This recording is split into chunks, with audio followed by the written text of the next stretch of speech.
So walk me down memory lane, how you got started. Let's clear our palates that way. Yeah, it was, you know, I've been running this thing on LinkedIn for a while called TPRM Tidbits because in many circles, it's still very new to a lot of organizations, exactly what third party risk is. And then, you happen to reach out to me through LinkedIn and wanted to learn a bit more about that and, what I'm seeing out there. And we've had that conversation and it drove us to have what we're doing right now. So really, it's third party risk can go in so many different avenues, But but did you before we got started into that, did like growing up, did you say, "Hey, I'm going to grow up to become a third party risk professional"? oh no. If I was to tell you what I wanted to be growing up, Yeah, tell me. I That's the just whole point. believe it or not, when I was young, I live in Pittsburgh, grew up with Catholic parents, and went to Catholic school, and I wanted to be a priest. But I've always said to myself, when the bishop comes up to ordain me, he's going to go, "You? No, no, no, no, no." Figured that was going to happen, so I kind of went down a different path. I originally started when I went to college. My focus was on finance, business, all that stuff. And I kind of back wheeled into technology. I did a lot on I was working for one of the large banks here in Pittsburgh. And I moved into their telecommunications group and I was helping with, I mean, these are simple technologies, but back then, things like the audio bridging systems and things of that nature, I was doing a lot of work on. And, and things billing, and then I moved on to the technical sides, went into the help desk arena where help desk actually were helping you and not just handing you a ticket. So I would have to restart platforms and help our the back office systems with their deck back systems or their tandem systems, the platforms. So it was fun, and then I shifted into audit, and then I moved into audit and IT audit. And that's where my career really started to bloom. I've been able to go down that path, learning about a lot of technologies, but also learning in the same process of what the business is doing and how they're utilizing technologies. And, from an audit perspective, there's so much emphasis on, documenting the controls and what they're doing now. And what are they doing with respect to, are the controls operating as intended? And making sure they have their documentation. So whenever a financial regulator was to come in or, the external auditors were able to deliver that documentation and show them our analysis. So much of this is going on. But, then from there, I went to the Big Four, did some work at the Big Four. And ultimately, I became the global IT audit manager for a large manufacturing firm. And if you want to see who they all are, you could simply go on LinkedIn, obviously, and go through that. But ultimately, I moved into the healthcare space. And in the healthcare space, I was doing a lot of IT controls, Sarbanes-Oxley testing, things of that nature. And then this thing came up within the organization that they said, we need a vendor assessment program. And nobody knew what it was. This was one of the regulators came in and said, you need to start doing this. And I was actually in security and at the time, and it was a blessing to me because I'm sitting there going, nobody wanted to do this, knew how to do it. I said, this is stuff I used to do in audit. I'm just doing IT general controls assessments, for vendors, you know. And if we needed to do a deeper dive, I could certainly bring any of our security staff in to assist on that. And so it took off, and I had the opportunity to hire people. I hired external firms to come in and assist us with staff augmentation and things like that. I worked with the compliance team to help develop the standards and policies, procedures, etc. And within a span of 5 years, our external auditors came in and said, you have developed a world-class vendor assessment program. And I've often said that, yeah, that's great and it sounds great, but I did not do it by myself. I was able to leverage and build on a lot of strategic partnerships. And, it's organizations with IT security, it was organizations such as facilities management, procurement, the business continuity folks, the IT operations folks, and working with the actual business units themselves, letting them understand what the service level agreements are, what our deliverables are to them, what we cover as a due diligence perspective. We're not going in and doing this real deep, detailed audit. There's a reason why we're doing this due diligence is if something goes wrong at a particular vendor, let's say it's a breach or some other type of thing, we can only cover so much. Think of it this way, David, when you're doing that kind of due diligence, let's say you're looking at an investment, you're looking at a stock, you want to purchase a stock. You're not going to get on the phone and call the CFO and ask him to start taking you through all the various types of return on investments and equity and all that stuff. He's going to go, unless you have $1 billion mutual fund that you're running, no, I'm not going to waste my time. And so what we do is we're able to show, we have done proper due diligence and we are okay with the overall security and privacy posture at a particular organization. And that's the value we bring to the business unit, knowing that they slept better at night. They can sleep better at night, knowing that they have experienced security, privacy, audit professionals that is able to do this and be able to go, I'm pretty confident with what they have here that we can hand them X amount of records, specific types of data based on the scope of work. So I tried to take all of that information and compress it into about a 6-7 minute conversation. So, no, that's fantastic. Or diatribe, since it was mostly me. No, that's perfect. So tell me, so it sounds almost like that you were the right time, the right place, and the background in audit made you the perfect candidate to kind of build that program. And you also mentioned specifically that what triggered that was a regulator that came in to basically, demand some oversight on the third party.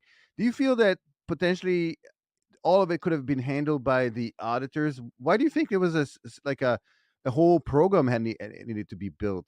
Isn't it just almost redundancy? There's already internal audit. Why not turn the internal audit around and say, okay, well, now you just have to audit the supply chain as well? No, that's a good point. Focus on your word there, internal.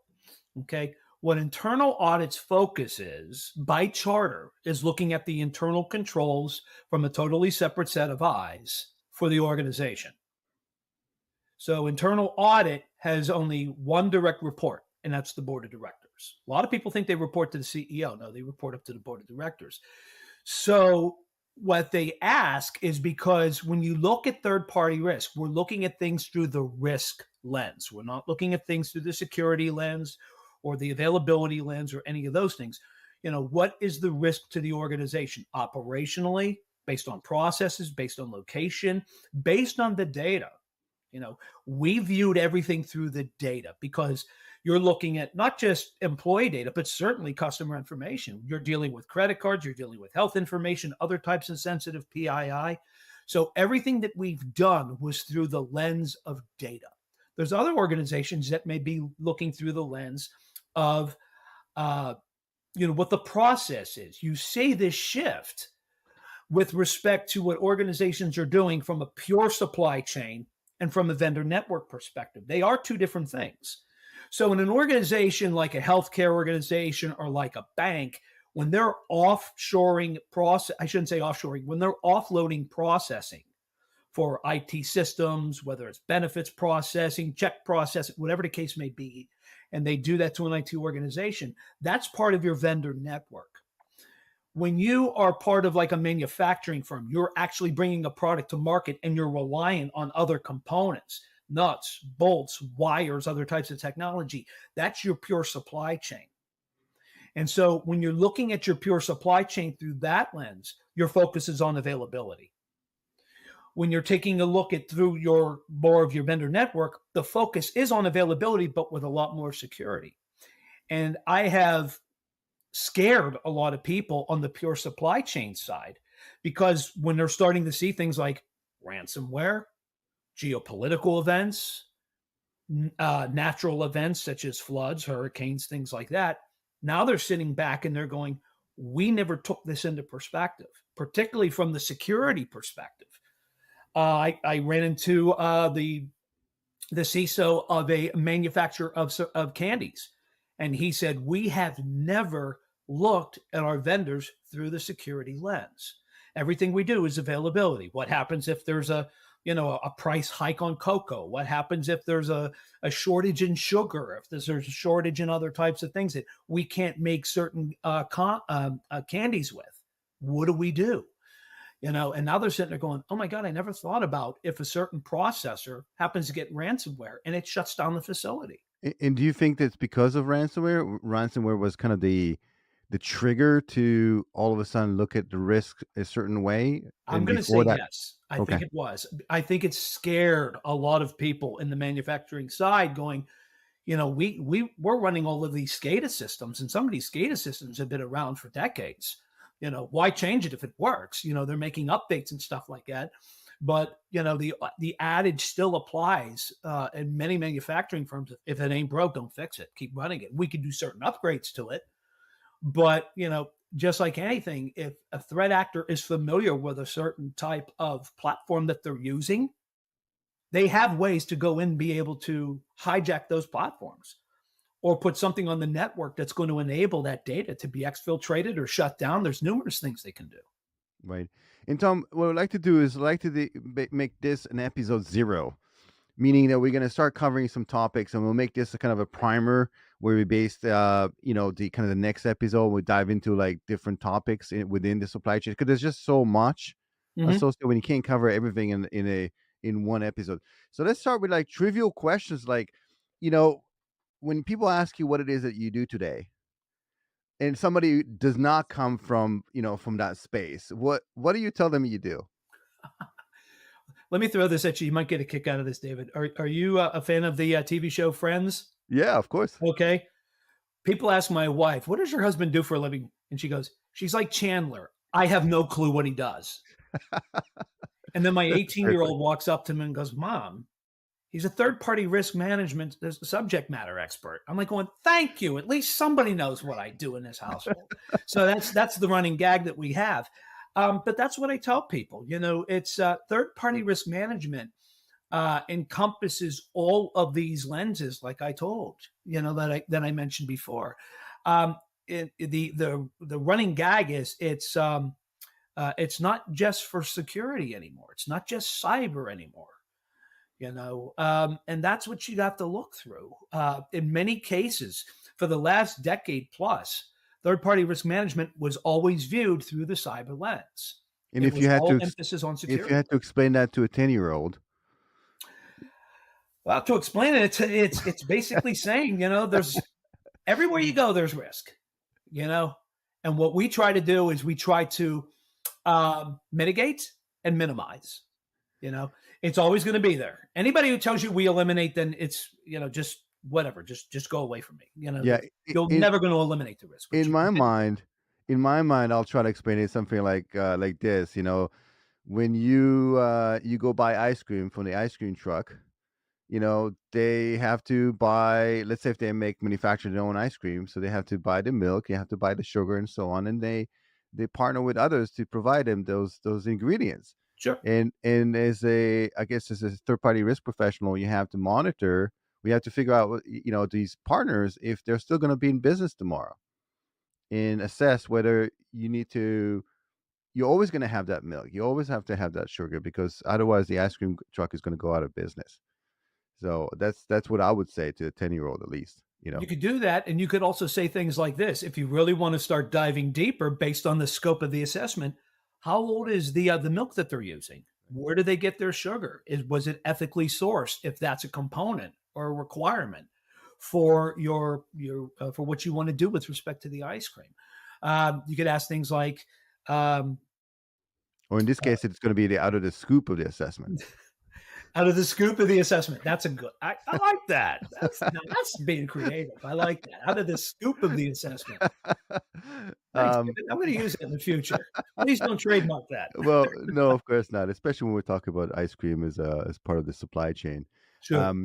So, what makes a good third-party risk professional? You are a great contributor to the space, and you provide some tidbits and information for others in the space, right?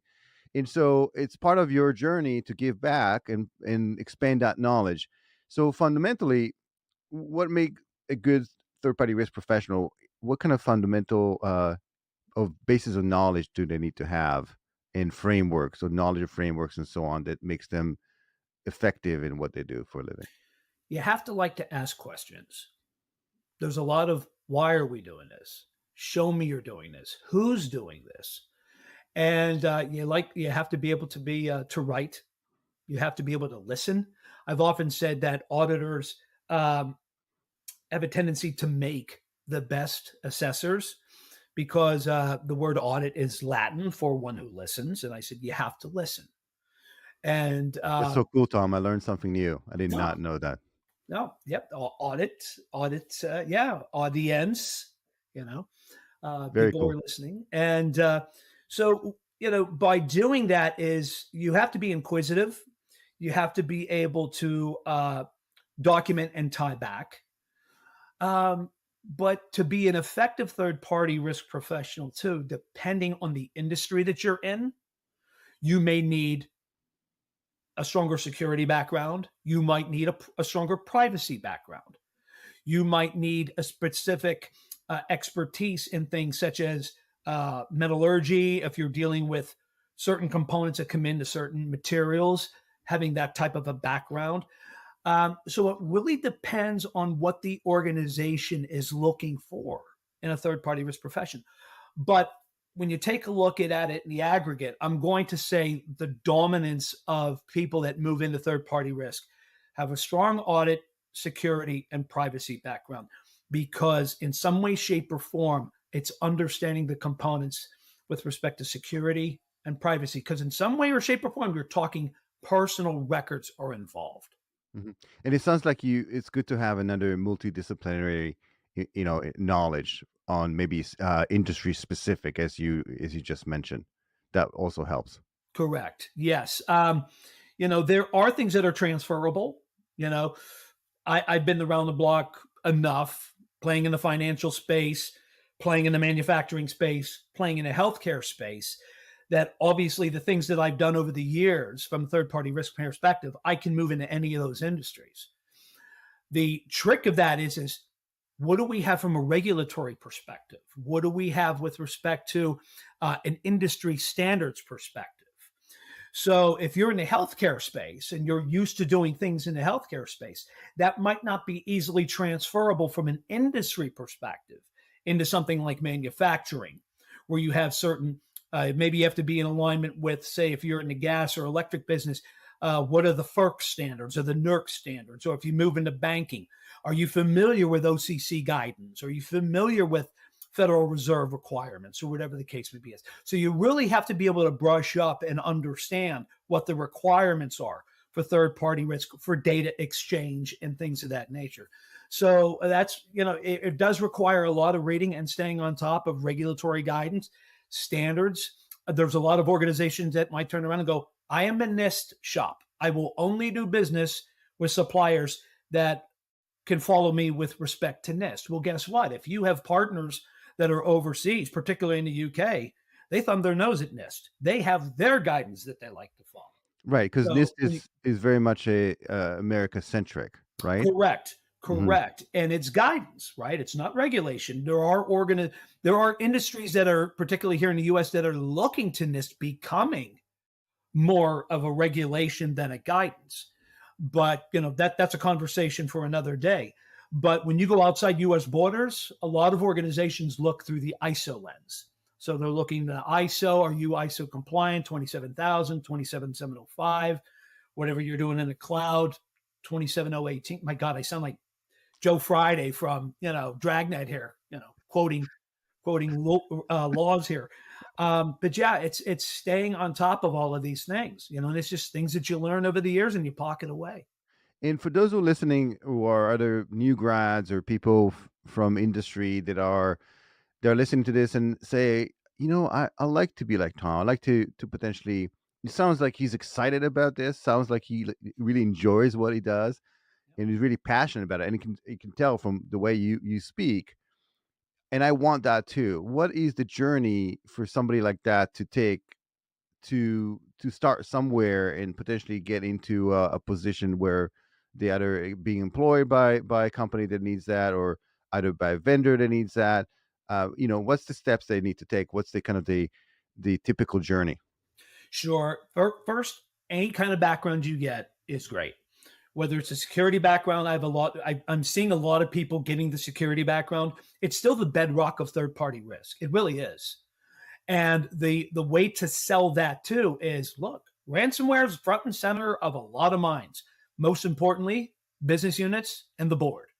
That's front and center. What are we doing about ransomware? What are we doing about ransomware on our vendors? So having that security background is great to get your foot started. IT audit or any type of audit or compliance background is another thing. A lot of people don't necessarily move into audit or compliance unless they actually have a drive for, stepping and ticking and tying and things like that. But that's really good. Once you start going in, and I'm sure you're aware of this, it's not necessarily, I've seen some people that go, I want to be in a third-party risk. I want to go get my master's. I go, get your certifications. In our professions, and I'm sure the same way in security, your certs help elevate you because you're constantly staying on top of the certs. And it obviously in our industries, same with security, it brings that level of credibility to the forefront. So I actually teach 2 certifications in third-party risk. One's a certified third-party risk professional certification. The beauty of that certification, it helps you understand the components and the foundational pieces of what a third-party risk management program is, how you start one, how you maintain it and manage it, and how you work with all of the other stakeholders within the organization, understanding the dependencies, looking at contracts, understanding clauses that should be in contracts. So it really brings that set of eyes. And I also teach a certified third-party risk assessor, which is it's more focused on the security track, focusing much more on understanding like cloud environments and change control management and things like that. And if you're an assessor, what should you be looking for? So it's kind of like, and I don't want to necessarily compare it to the CISSP, but it's very good to be able to understand it. It brings that security knowledge into that with other knowledge of like business continuity and privacy elements and things like that. So those 2 certifications are really good for somebody that wants to get more into third-party risk, and it really helps to get you in the front door. Even if you don't have them, still having the security background is really one of the first things that leaps out at anybody. If I was to hire somebody and I see somebody that has an audit or security background, they're the first people that I'm going to look at. And what's that door looks like that entry level position, for somebody like that? Is that like a third-party risk analyst? Is somebody who looks at policies? What does that look like? And then potentially just describe in a nutshell what it is that they do on a day-to-day basis. Like, what did they look like? Sure. Third-party risk, and you mentioned third-party risk, an assessor is usually the term, a third-party risk assessor. I've seen third-party risk analysts, third-party risk auditors, even though it has the word auditor. It's 98% chance it's not in the audit department. They just threw that word on there. They should be. We should ban that term for for third party risk, because that's really confusing, right? I think what you just it is confusing. And one of the things that I even did when I ran the program, I did not even want to use, when we found findings, issues, observations, we used the terms contingent items. And I said the reason why I don't want to use those other ones is because they're so centric to audit, observations, issues, and findings. Contingent items also, if you really digest it and break up the words and then piece them back together, you're basically telling the business and you're basically telling the vendor, in order to maintain this relationship, the vendor it's contingent on them to address these items to a risk mitigation or to a risk tolerance, our targeted risk tolerance that we are okay with. That's but so audit interesting. is obviously a great sounding board to bounce those off. And Tom, this is so interesting. And that's an industry term that is being accepted and used by the industry, or is it something that you think is the best use? Like, do people still use findings and audits and okay. They do. This is still very much kind of like a Wild West right now, but it's slowly being reined in. I'd love to see contingent items be the overall accepted term, but at this term, people still use issues observations. So Tom, it starts here. on this podcast. There This we is where go. we. Maybe this will springboard it. so somebody who starts as, let's say, a third party risk analyst or an auditor, if you don't like the term, what it is that they do every day, that they come to the office or virtually, they log on, they start monitoring or seeing results of questionnaires. What's the process look like? And then I'm assuming that there's a lot of interaction. This is what makes it exciting, right? So Yeah. it's not a standalone role. You interact with all groups within the business, right, as well as potentially the third party. So there's very much you don't work in a silo. You always are interacting with others in the space, right? That's correct. Usually what I do, and I'll just take you through when I ran the program. Yep. Right. When I hired people to come in, their jobs were to perform assessments.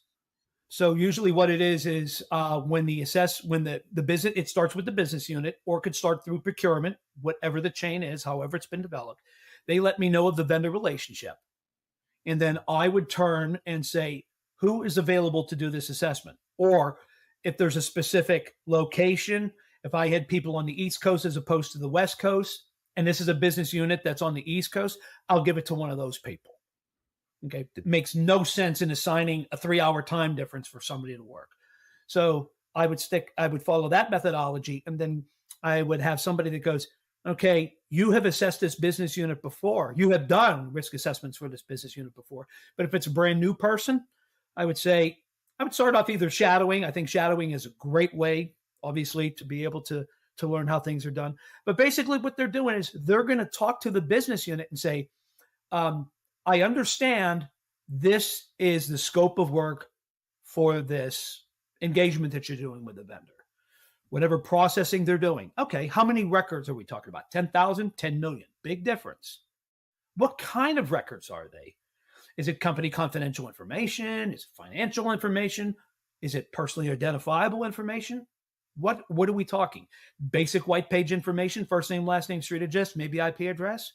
Or are we talking social security numbers? And Tom, this is also what's interesting about the role, and specifically, is that not two engagements are alike, right? You always have, Correct. right? So you have to, despite the fact that the actual process itself may be very well defined, Mhm. right, within the organization. The idea is that you have a lot of leeway to interpret and get whatever you need from that vendor, from that partner, and that can change depending on a lot of different things, a lot of variables. So Absolutely. so no day is like the same day as before, depending on what kind of interaction, and that makes the whole role pretty interesting, right?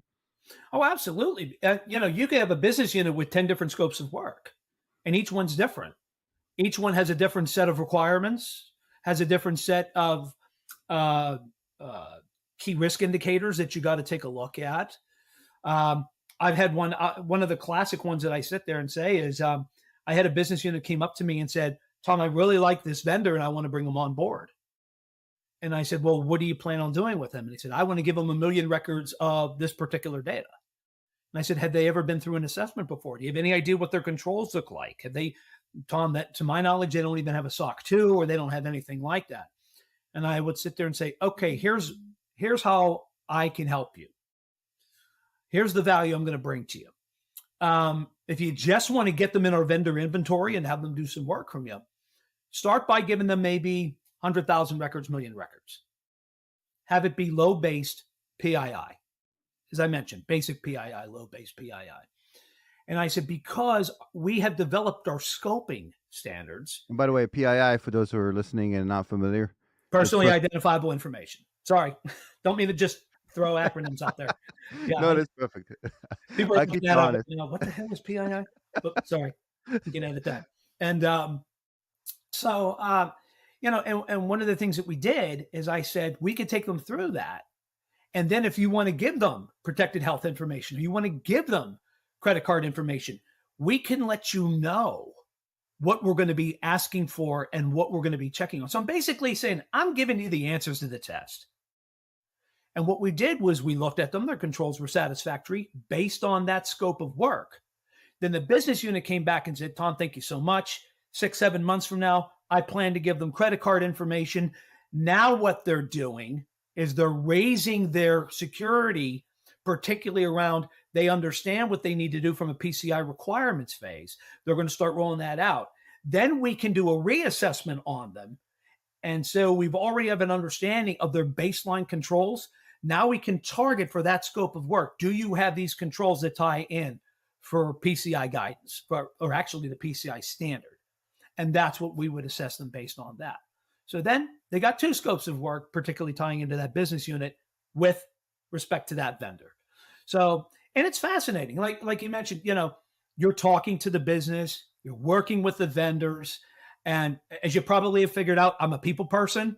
So that's the pleasure that I get of helping the business units, because when you partner with them and they reach out to you, and that's where people like me started to get seats in front of the CIO, in front of the chief privacy officer, in front of the CISO and all that, where they would call me and say, hey, Tom, can I talk to you about this? Sure.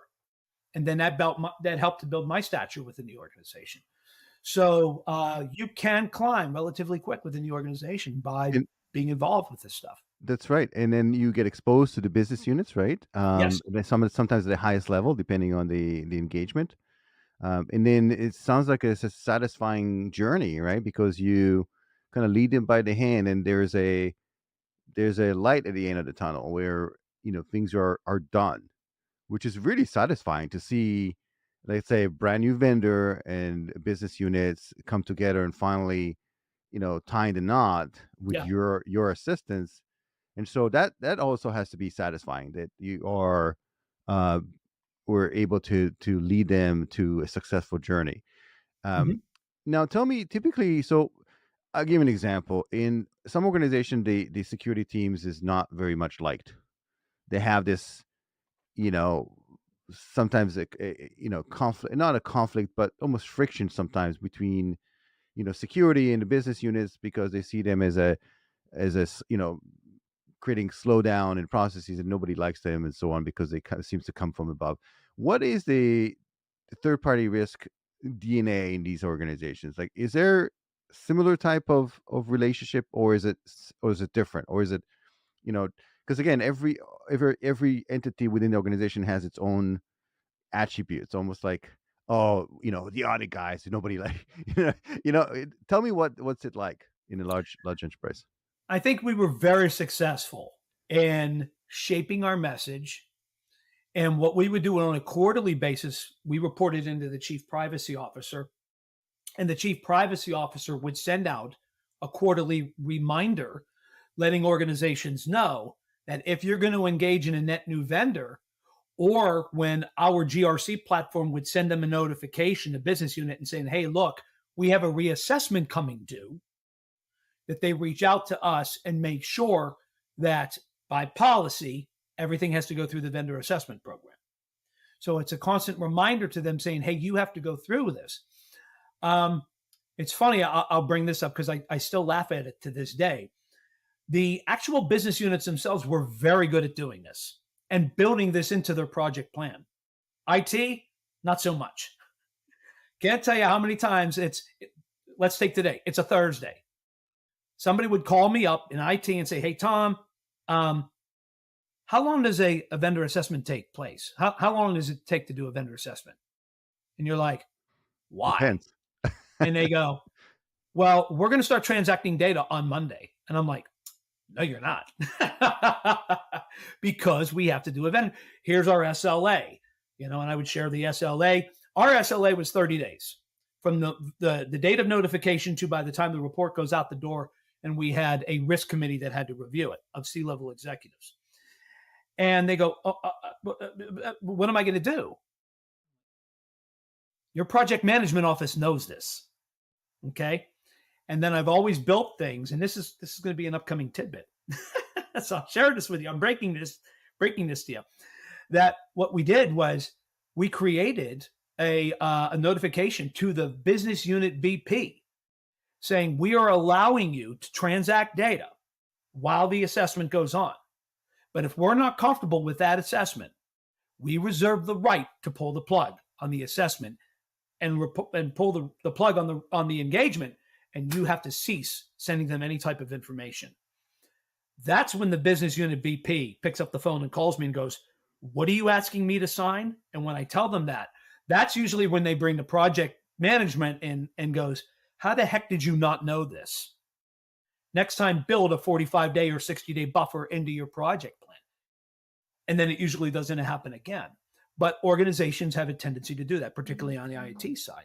And you have to explain to them, once the horses are at the barn, legally, if we are sending data to a vendor and something happens and we haven't done the assessment, the regulators are going to hit us. The law firms are going to target us. They're not going to target the vendor because we have not done the assessment prior to allowing that data to go out. And if you happen to be, David, familiar with a lot of the financial and banking guidelines, here's something for your listeners that happen to be in that space.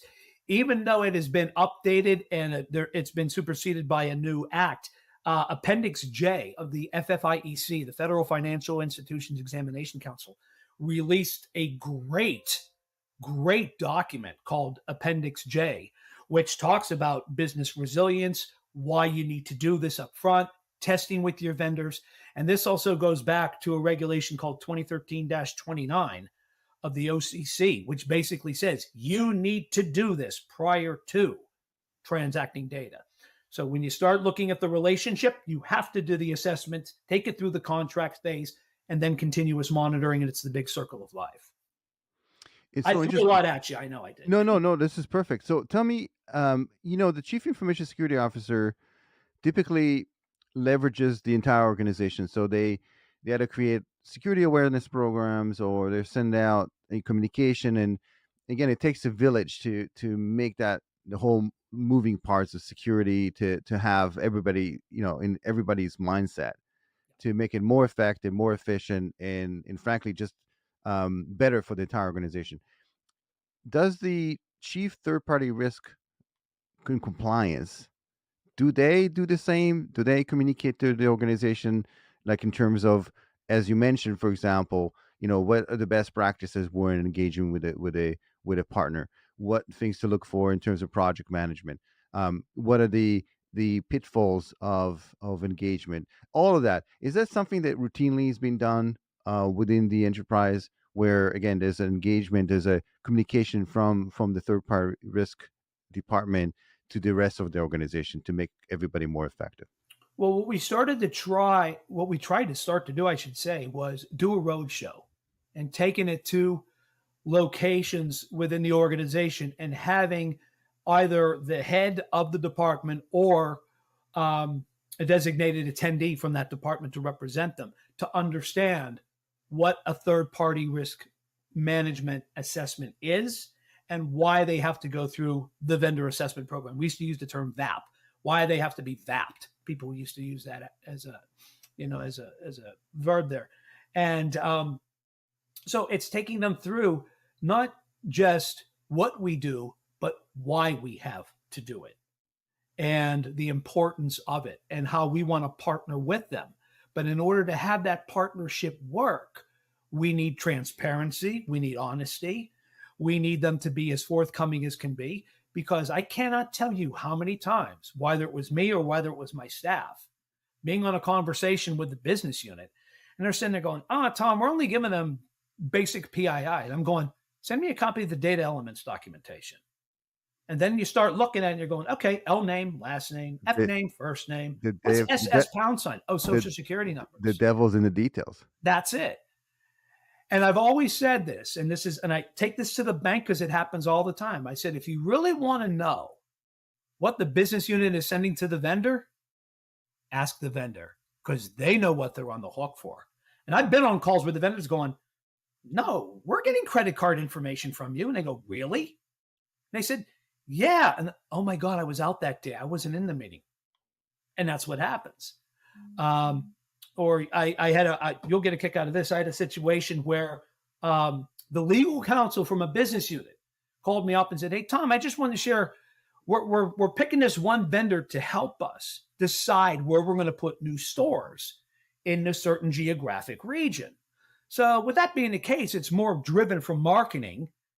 I don't think we really need to go through a vendor assessment program. So I just wanted to bounce this off you.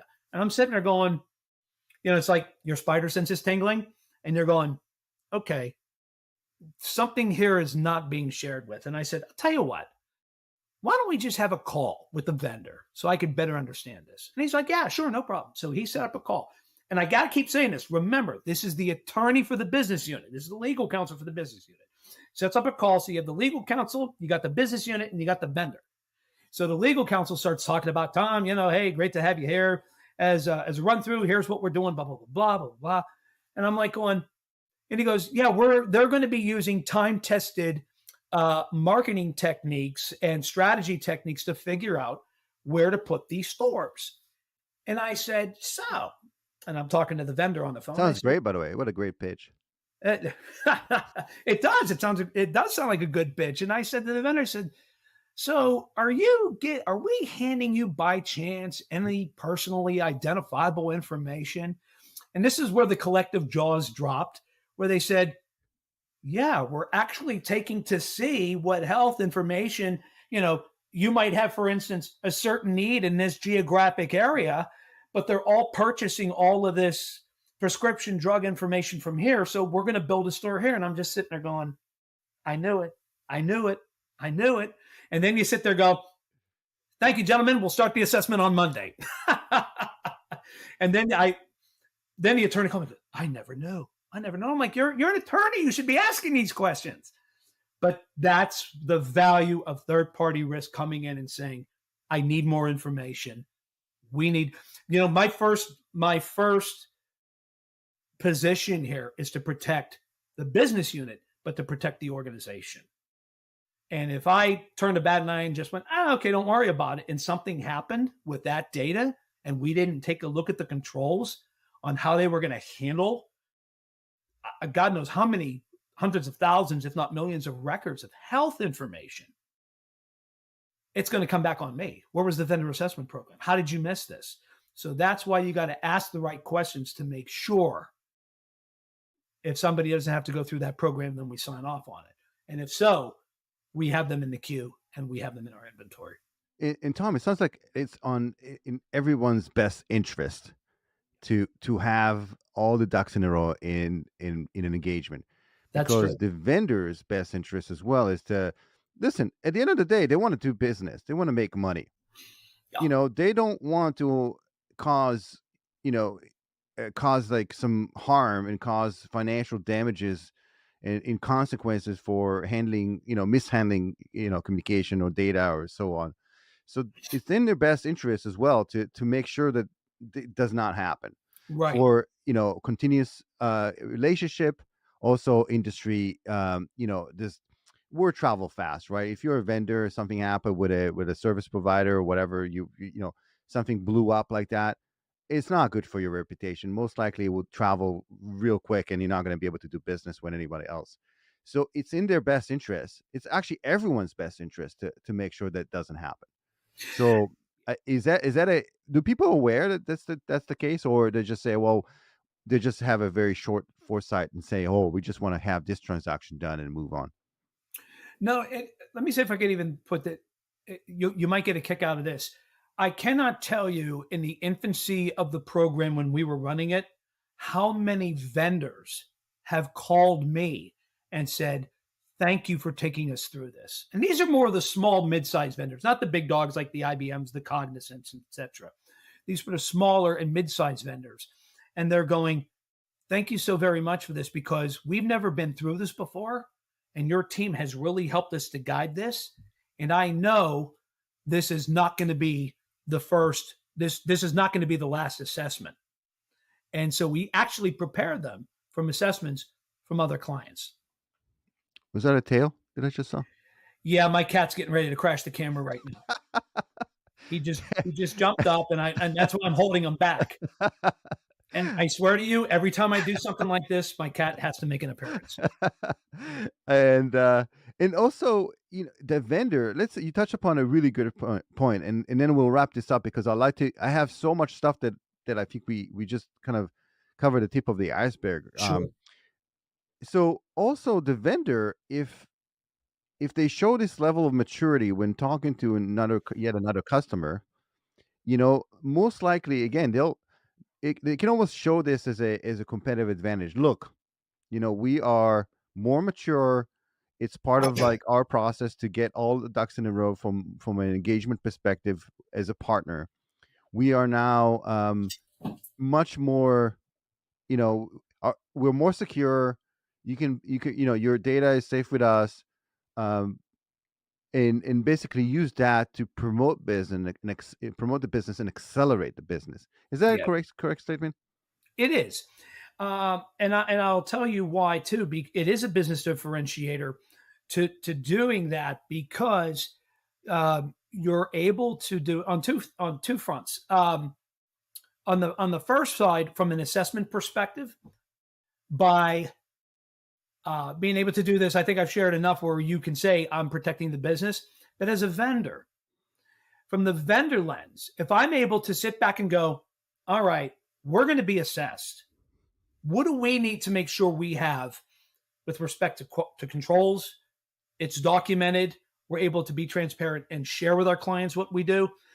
Too many organizations just go, here's my SOC 2 report. Thank you. When do you want to start? That's not enough. And I can't tell you how many times I have told organizations, you handing me a SOC 2 report or your ISO 27000 cert, that's great, but I'm still going to assess you. I still got to take you through the assessment. And why And is that? It looks like, Tom, everybody's touting the SOC 2 as the be all and end all. no, it's not, because you get to pick the controls. You get to pick of those 5 domains, which ones you want. You're going to have security, you're going to have privacy, but you might not say, I'm not going to opt for physical controls. You might say, I'm not going to opt for this particular process. So sorry, my cat is rubbing up against my laptop. I tried to toss him one time and he comes back. It's in a ball. Yeah, so, one of the things that a lot of organizations could do is by bringing a third-party risk professional on, is by having somebody internally saying, hey, I can handle those inbound requests, number one, but also I can work with the internal security and privacy and IT operations organizations to make sure that we have everything lined up and build and develop what I've used to use the term a compliance package. And I helped an organization actually do this by saying, develop a compliance package. Look at the critical components. What are you doing from an HR perspective? What are you doing from a security perspective? What are you doing from an application controls perspective? On and on and on. And say, get this, let's put it either on a SharePoint server or let's put it on, into a binder, whatever you need to do from a documentation perspective. So when people reach out and they say, we want to do an assessment or an audit on you, you already have that lined up. And then I've known organizations, particularly this one, actually handed it off to organizations and said, go look at the due diligence that we've done. If there's any questions you have outside of what I'm sharing with you, because there might be something project specific, there might be something specific to a particular regulation that you're involved with. All right, just sit down. Then I'll entertain those questions. I will entertain those questions. But that's where a lot of value can come in by having somebody with a third-party risk management background, because they understand what it takes to go through an assessment. And I think that's so valuable to know. So for those who are audio only, just so you know, Tom's cat is insisting in being part of this podcast, and any kind of background noise, we apologize. But he's it's the cat. It's not you, David. So, let me ask you this. And so many questions. I'm trying to keep my head straight here. So when vendors talk about security, a lot of them are required and also trying to do security by design, meaning they design a product and they have the security controls like as part of the development and so on and so on, not towards the end of it, and just as a tag on. Would be safe to say that they should think about throughout the kind of the development process and in the kind of, because vendors are always it's a moving target, right? They're always trying to get better. Is it safe to say that they should probably look at the kind of third party engagement in the same way, where it's throughout development, throughout like, building the vendor relationship and so on, look at it as something that they have to integrate into their processes, so it's not as an afterthought? Well, I wouldn't look at necessarily like security by design, like a third-party risk management design. Um, security by design, like you mentioned, you have, security at every stage of the development That's phase. right. Third-party risk, from that perspective, what we've often said was share with us what is the inherent risk? Legacy, we used to use the term exposure risk. What am I being exposed to that I don't know from this vendor? It's kind of like going on a first date. I need to know something about this individual. And somebody might say, oh, you're going to really like her. She's into this. She's into that. Okay, great. So I have an understanding of what I'm getting into. Yeah, I'm interested in this person. That's the inherent risk. Then if I was to start understanding that she's got a crazy uncle, she doesn't like this type of food, which I happen to love, or, if I'm looking at a long-term relationship here and she says, I don't want kids, but I do.